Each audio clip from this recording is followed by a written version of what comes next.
यह कहानी है एक ऐसी हवेली की जहां सन्नाटा भी डरता था। एक दिन एक किशोर लड़की एक बहुत अमीर परिवार के घर बच्चों की देखभाल करने जाती है।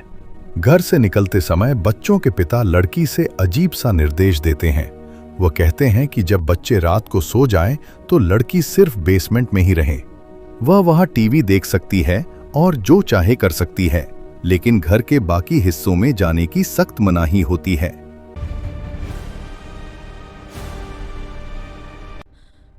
जब लड़की ने बच्चों को सुला दिया तो उन्हें लगा कि उनके बेडरूम में कोई जोकर घूम रहा है।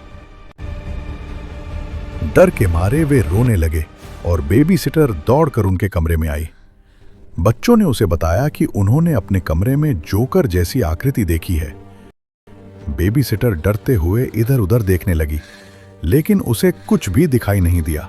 उसने बच्चों को शांत किया, फिर से सुला दिया और खुद आराम करने के लिए तहखाने बेसमेंट में चली गई। जैसे ही वो बेसमेंट में गई, उसने बेसमेंट के एक कोने में जोकर की एक मूर्ति देखी। वो एक कुर्सी पर बैठ गई और टीवी देखने लगी। कुछ समय बाद उसे लगा कि वो मूर्ति उसे घूरने लगी है। ये देखकर वो बहुत डर गई। वो जहां भी जाती उसे लगता जोकर उसे देख रहा है।